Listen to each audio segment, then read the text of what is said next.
What is the colour of that Cosy? I need to know the name. Jewel Violet.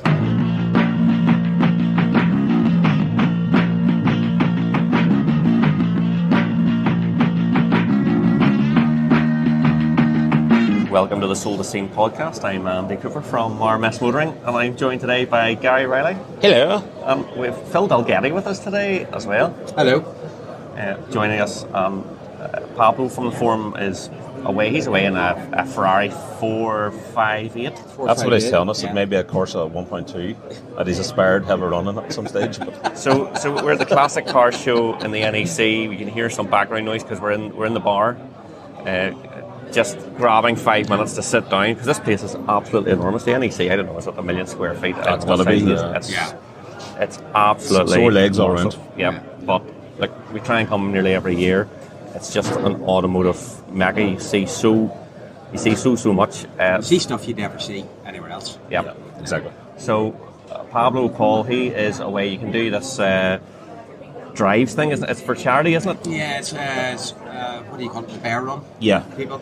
Yeah. So same kind of idea. So you pay a set fee for the car, and the fees could vary based on the performance of the car, the pedigree of the car, type of car it is. He's picked a red 458, which is a pretty good choice. Nice. Good choice. Normally aspirated Ferrari, but there was also I'm trying to think what other stuff you could get out of them.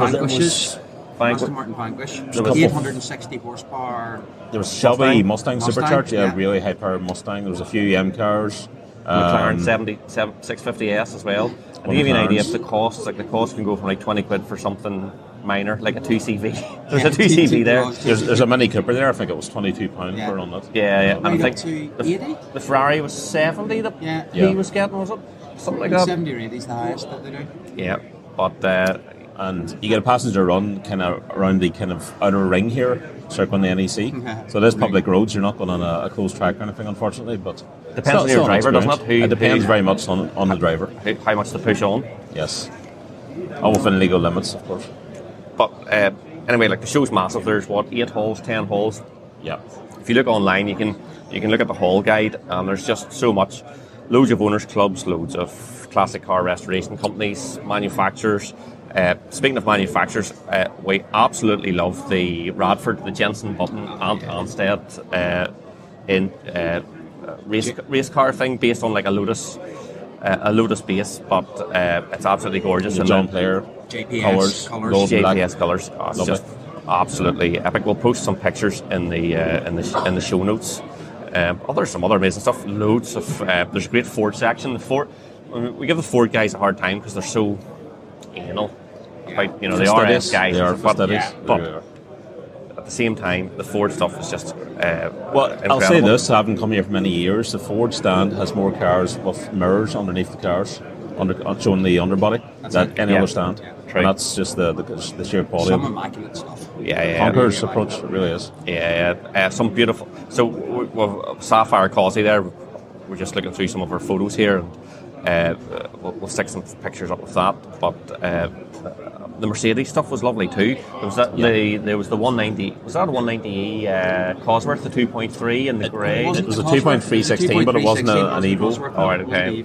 Yeah, but so that's the sort of stuff you go and see. We've everything from mini mooks to like BMW M1 with a E60 M5 engine. Yep. Yeah. A 600 badge in the rear, so I'm assuming they're 500 brick standard or something like that. 507, I think. I'm assuming that one's been feathered a little bit. 610 on it, wasn't it? Yeah, 610. So 610. it's probably a little bit done to bring it up. So someone to modify an M1, a rare car as it sits. I'm doing an amazing engine transplant, which looks like it's supposed to be there. It's class. It's impressive looking. It's R34s. Oh, there's a beautiful grey R34 GTR. What do you call those wings that they put on the front of them? I'm not too sure about those front wings. I don't like them. Sort of widened at the top. To push air around the wing mirrors. Yeah, but like an R34, it's just R34 Skyline's just absolutely iconic. Your next photo is my favourite car at the show. So loads and loads of these AC Cobras. Yeah. And many of them are replicas, but they're rebuilt. They've got DAX kind of spec engines, things like that there, and they're just fantastic. Some of them, the paint jobs, the finish. They've got the side exit exhausts. just a real kind of muscle car look about them, and the interior trim too, and some of them's amazing. Yeah, so the sort of stuff that you have here, it's the pinnacle of builds as well. Yeah. Restorations, resto mods, you get all of that. And there's always loads of them at the show, but Phil has basically fallen in love with this Nardo Grey one, which is a fixed roof, and you'll see it in the show notes, and it's a really stunning looking car. Yeah, some of the other things you get to see at the Classic Car Show here in the NEC as well is, it used to be called the Silverstone auctions, but it's now the iconic auctioneers. And we went around and looked at all the lots, because that's where you every year, this is where you hear an RS 500 Cosy has went for 500 grand or something like that, or well, maybe not that much, but silly money. There was a Escort RS Cosworth with 900 miles on it, white one. Mm-hmm. So quite plain looking and white, because we saw some other lovely colours, but this had 900 miles on it. Totally out of the box, really. Still had the plastics on it. Plastic on the interiors. Plastic on the gear knob and on the dash. If you just bought that in 1993, that's how it would have been delivered. That's exactly how it looks. Yeah, so just some absolutely beautiful stuff. A beautiful Lancia Delta. Was it an Evo 2? Evo 2. Integrale? Yeah. In red with it's like a beige interior. Beige Alcantara. Beige Alcantara race seats, black wheels, absolutely stunning end range. So it's what mid 90s. A great looking car. I struggle with the fact that personally that they're only left-hand drive, but they are amazing. What I think when we were talking about being down there, cars like that, or you can see that if you sat that beside a UR Quattro and a GR Yaris, you could see like 3 or 4 generations of like the rally style 4-wheel drive heritage with the box arches and the inspiration, coming through. Yeah, and, but aesthetically and all. Absolutely beautiful cars. In that iconic auctions lot, there was loads of amazing stuff. Like there was quite a sort of a scrappy-ish looking RS200. Yeah, and that's the pinnacle of the show today. Really, as that car will probably go for $500,000 minimum, if not more. They're saying it could go up to 700 grand. But there was a nicer one on the Ford stand. That's nicer. That's a racing spec one. Like the other one's a road version, I think. Yeah, so fair enough. That's probably a real stages rally car. Rougher edges, but that's what you expect maybe for what it's been through. And look, maybe there's motorsport heritage that car has that we're not even aware of. Exactly. You can walk past so much stuff here and just be totally ignorant of what it was used for. Some of the Dakar stuff, that they could have been used by famous drivers and all the rest. Unless you actually spend the time and go and read the boards, of which there is loads of, but there's so much stuff to see. So much too much. It's almost there's too a couple much. of cars with interesting backgrounds. There was something there owned by Johnny Herbert, wasn't there? The R33 GTR. R33 GTR. Yeah. Owned by Johnny Herbert. Yeah. There was a beautiful Z4 M Coupe, or Z3, sorry, M Coupe. Z3, bred S54. S54, which was the E46 M3 engine. Yep. So it's a real rare combination to get in manual, in that sort of dark grey colour. It's first class again in the auction. So I think the auction's probably running at the moment, is it? So it will be on, at the moment. It'll be interesting to see what things made. Beside that, actually, there's a Series 1 John Player Special Esprit as well. But just so many cool things. NSX, there's quite a few of those. Loads of... The NSXs were stunning. Not a car you see at many shows, but fortunately this year we've actually seen probably about 5 or 6 in here. Yeah. Different specs and colours. Yeah, absolutely. And that's the original NSX, not the Mark II. Stacks, just looking at some of the Fords as well. Yeah, that GTR. Oh, the old school. What's the name of those? What do you call them? 70s, I think it was the Skyline. They were original. The Skyline, was it? Yeah. Oh, it was lovely. Yeah, it's kind of the Gran Turismo showcase car, isn't it? Yeah. Richard Burns RB5 and Prezza there as well. There's the Monte Carlo. Cosworth. One of the nicest looking cars at the show. That to me is probably the car of the show. It's a ruby. Sorry, what did you call it? Jewel violet. Jewel violet. Yeah, so it's kind of a metallic ruby red kind of color almost, and that's the Monte Carlo edition, which has those 8 wheels. Just absolutely stunning car all around. And there's other Cosworths here. There's a white one and a red one, but they're not getting anywhere near the attention that this one is. Just beautiful. The color is amazing. Yeah, so no, absolutely incredible stuff. And I didn't get photos of half of the things we talked about. Yeah. Hard to get good photos as well because there's so many people about. Also, stars of the show. Oh, Renault Twingos. Twingos everywhere. Yeah, so we've a section of absolutely bog standard Twingos, and then there was then a rally Twingo, a proper rally spec. Is that I don't know if it's a rally spec Twingo. It looks like a homage to rally anyway, with like OZ wheels and all on it, but with a full Renault Sport colours. Renault Sport, white, yellow, and black graphics and all that. TR7 rally car.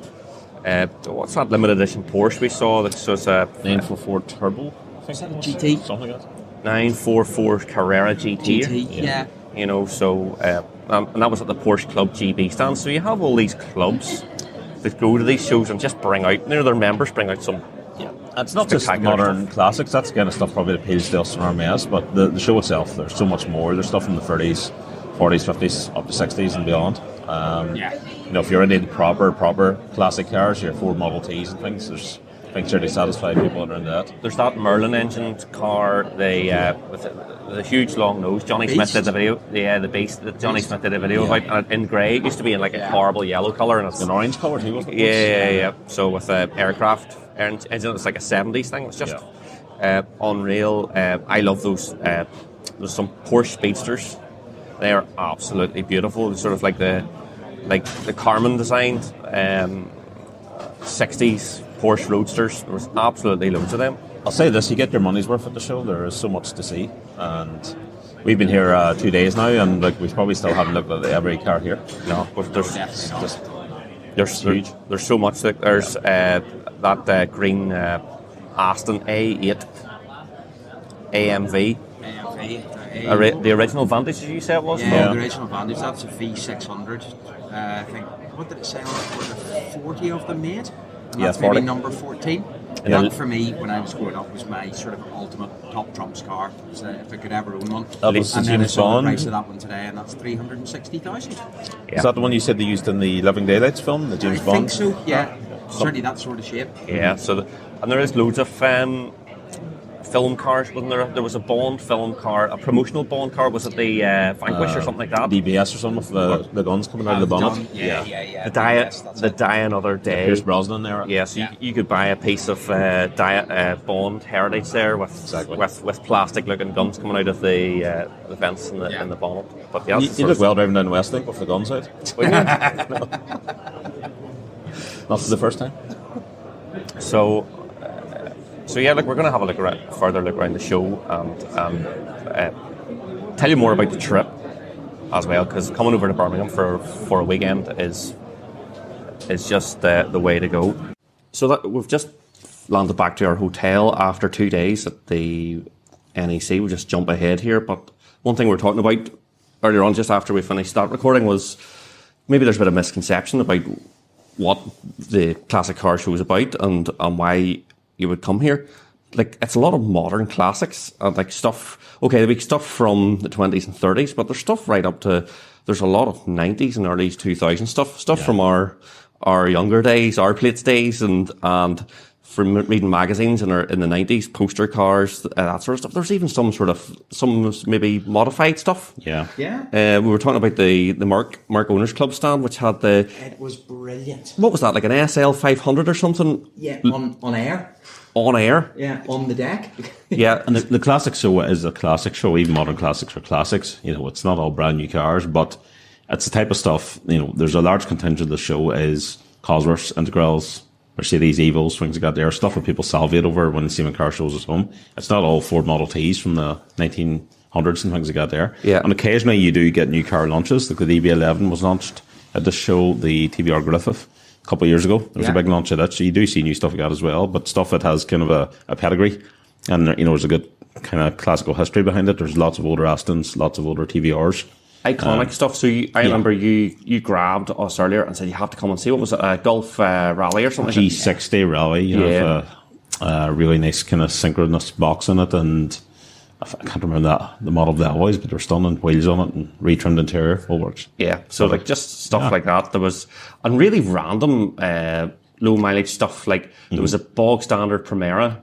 There was was like a Mark III Ford Escort Estate in the gold stuff you used to see in the road at home, and you know you wouldn't look twice. But see one now, low mileage, and it's not rusted away, and you go, well, that's framework. I mean, I would have driven past something like that years ago and just looked at it and gone, dead on. Tight marker. Actually, looking at it now, it was fabulous, and it was, I don't know what it was, like a GL or something. It was nothing special, but it was just class. Yeah. And a fair few 205 GTIs.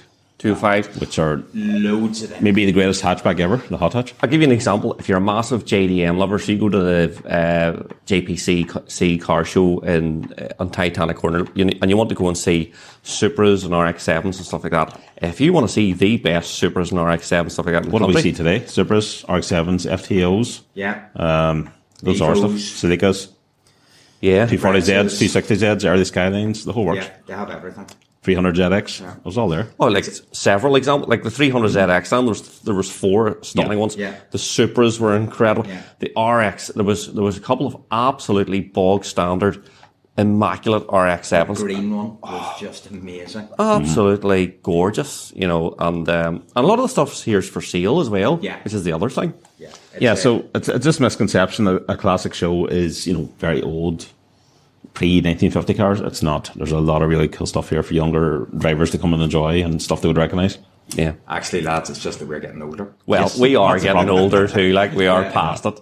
Yeah. We're seeing the stuff that we grew up over with. The hill. They're now classics, and it is some of the best stuff. And stuff we'll never see again. We'll never see the likes of again because of the whole electrification of. Exactly. It's actually remarkable. What I didn't see a lot of, which I've seen before, is a lot of EV converted stuff. Didn't see a lot of that this year. There's a couple of vans and things, but not a lot of kind of performance cars. Yeah, electric stuff mostly, which is not really really this year more kind of pure stands, or a lot of Vauxhall stuff, a lot of Ford. The focus certainly seemed to be in the older models rather than Green the EV stuff. Calibra Turbo was awesome. Brilliant. Yeah. I look at the forum. Hopefully, I don't know if he listens to this, but he recognised that car. Yeah, knows the owner. I'm not surprised. And he says he's a fussy owner, and Well, that's it. If you're in an owners club, whatever it is, the Sunny GTIR Owners Club, or whatever, I don't know if they were there. But anyway, using it as an example. Which we didn't see any of, strangely. No, we didn't see any GTIRs. Would have liked to have seen but, a Sunny GTR. But all the big owners clubs are here, and so if you have a ST Fiesta or something like that, those guys will probably be here with a couple of cars. But also how the big clubs do it, like Porsche Club at GB, the TVR Club, which we couldn't get you out of. Yeah, true. Yeah, sure. That's my spiritual home. Yeah, exactly. So, but those had massive stands. They had their own flipping cafes, and everyone's sitting around having the crack. Chat, yeah. Plus, you can get up close and personal to so many cars as well. Yeah, and it is a sociable show. Chatting about the cafes and all that. There's like they've rearranged the way it, as you noticed this year. So. There's lots just of places you can pop in, have a pint, have coffee, pastry, whatever you want, just chill out. It's a very relaxed venue to walk around, even for the size of it. Well, surely even on the train coming back, there was the whole chat where there was all chat already at the show, and then suddenly there was the whole conversation about Lancia Stratus. There's a couple beside us, he was a Lancia lover, and she was a Ford lover. Yeah. And then again, the other side was on the A86s, and he's English, obviously an older man, but he said he'd sold a couple to Ireland. And what did his club say? We met a guy in the train, and he was an English fella, but he was wearing black fleece, which said, "If the junction's empty, give her plenty." Which it's like, where did you get that? Oh, I got that from Ireland. Makes total sense. He was pushing 70, I'd say, on the day. He was. He goes, yeah. He said, I had a pile of Corollas, but most of them went to Ireland. And I was like, oh, no shit. We have them. What happened to the ones that didn't? We need to know. But that's the other thing about the show as well. It's so easy to get to and get around. So it's held in the NEC. The NEC is connected by a monorail to the air, so it's directly connected to the airport. So you can fly in here from Belfast or Dublin or whatever. You can fly from the city with Aer Lingus. That's how we went. EasyJet will take you from the international, fly in, and then just get the monorail over to the exhibition centre, and you're straight in. Tickets. You essentially step off a plane, and 5 minutes later you're in NEC. Without going outside. If you don't want to leave NEC, there's a hotel on the grounds. If you want to stay for a couple of days, make it like we stayed for 2 days for the show. It's a big show. City centre is class. It's 20 minutes by train on the Birmingham. Again, you can stay right beside the station. There's no travel involved. Like, it's really, really And if handy. you really wanted to, you could do it in a day. Yeah. Like no bother. And loads of nightlife, restaurants, etc. So we had a meal of our life last night. Yeah, like at Ashes. So. We make it exactly. We make a weekend of it, and that's the way to, because there is so much. And actually, we stayed on quite late there this afternoon, and it did start to clear out sort of towards 5-6 o'clock on the Saturday night. We actually got when we were in on Friday morning, it was quiet, and then it got really busy. And the place is so vast. We missed so much actually, and then we were going around this evening. We were about to head out, and it's like, oh, it's clear. Oh, I didn't see this. Didn't see that. The only thing we haven't mentioned really is the trade stands, because like we didn't really go for them a lot, but there is a massive amount of trade stands. If you're looking, model cars, spares for your car, old memorabilia, magazines, things like that. That's like there's a hall full of it. Kitchen tables. There's even furniture. Yeah. So there's an absolute hall full of stuff.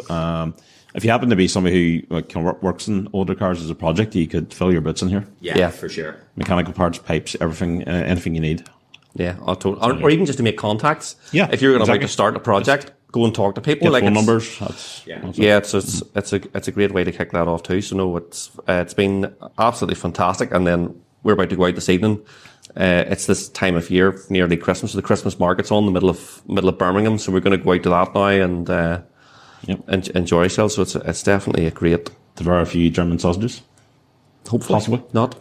That sounds so wrong. Breakfast. So, one thing we need to mention as well: if you're a big fan of wheeler dealers, I think Mike Brewer is at the show every year, isn't he? Yeah. He runs like the live stage, so you see him wandering about, and you would get loads of YouTubers at it. You would get the likes of I don't think Johnny Smith was here this year. Alex Kirsten was, but they always have lots of people like that. I think last time Anstead was here last time. And Anstead was here last time. Chris Harris, I think, has made an appearance once, although not maybe in the last couple of years. He's probably got a bit big for it now, but but there's all that sort of side of it as well. So there's just so much to see, and then good food and good variety of stuff. Yeah, definitely. The Maguire stand you were saying about there as well. Actually, Maguire's have a really top-notch stand. It's even the stand itself, like they've got a kind of nicely built up and stuff. But I'm trying to remember what they had on. They had a lovely E46 M3 in carbon black. Yeah, stunning. A couple of Novas and things, and their cars are just absolutely, they've just been corrected and detailed, and they're immaculate. That's what as you would expect. Yeah, which is what you need. But a real showcase for their products, certainly. Like Maguire stuff, but you go in here and you actually see the work that's done on the cars, and it's amazing. Yeah, it's incredible. Like, there's 8 holes, 10 holes, and I'm sure there's 400 cars in a hole. Easily. There's thousands of cars. I see. It's for everybody. There's stuff, as you said, from like 1900s right up to what we consider sort of modern stuff. Yeah. They are modern classics now with our age. I just googled, it's actually 3,000 plus cars at the whole thing. Yeah. That's a lot of cars. And the effort some of the stands to put in as well. So there was 300 car clubs, 350 plus exhibitors. We are showing our age a wee bit, but there was the Ford Capri stand, which had the Capri done up Bodie and Doyle style, which is like the professionals, the early 80s spy TV series, but the Capri was up on its side over a pile of boxes and all. Like it would be in the TV show. But there's just loads of detail like that just to make it interesting. It's just hard to see around it all. It's so busy and there's so many people, there's so many cars. It's the scale of it that gets me, because we go to shows at home and they're fantastic, and you kind of go to the guys like, well done putting this together, because you've so many cars and things, and then come over here and I don't know who, is there one person ultimately responsible, but whoever manages to put the show together, like, hats off to them. It's a massive undertaking to get that many cars and clubs and exhibitors. I'm sure there's a big team doing it. Yeah. But nonetheless, it's a monumental effort. I can only imagine it'd be like trying to hard cats getting that many people in. It'd be desperate. But it's one of those big ones, like a big yearly thing, like Goodwood or like the Geneva Motor Show or something. It's just so big. Yeah. But it's so easy to get to from home. Yeah. As well, which is why we do it too. It's big, but it's accessible. It doesn't make it hard to get around or anything. Yeah. And generally, how far in advance do we book accommodation? We did it back in March, but you could probably do it up July, August, and you'll still get a room somewhere. And we always stay close to the New Street station in the centre of Birmingham, and then that means like this way 5-minute walk and the train station, straight on the train, NEC in 15-20 minutes. Yeah, that's a good thing. Can't be easier. Birmingham has a vast amount of accommodation. Like, it's easy to get sorted out. And then tomorrow we're flying home as if it didn't have it, but we'll probably sore heads all right. Yeah. Oh, we'll definitely have sore heads. The fear and the depression of going home. Yeah, absolutely. I do think, actually, and I mean this, I think Goodwood and this are probably two of the best things Yeah. For me, obviously I'm sort of quite eclectic taste in cars, obviously with TVRs and stuff, but I think they're two of the best shows and sort of events you can go to for if you're a petrolhead. Yeah. Yeah, they really are. They're both incredible. Both very different, but both incredible. Yeah. And you're going to bump into people you know as well. Yeah. Like that flight from Belfast, yes. Everyone is, it's all Ford jackets and Mitsubishi jackets and... yeah, it really is. Yeah. Subarus and all that. Yeah, exactly, yep. So, no, it's fantastic. So a very short and sweet sold us scene for this show. Get yourself booked for the Classic Car Show next year is definitely what I would say. We're going to put all our photos and a bit of coverage about the event on RMS. You can live vicariously through that. But I think we'll be back over, and if anybody's nervous about coming over solo or something out there's always a few RMSers at it. So Oh, absolutely. Just touch base. Come with us. Yeah. Oh, totally. And thanks to Phil for standing for Ross, because Ross was invited. He couldn't come. So I still can't get a hold of him. I'm trying to get window stuff off him. So thanks to Phil and Gary, and remember there is no warranty. This was sold as seen.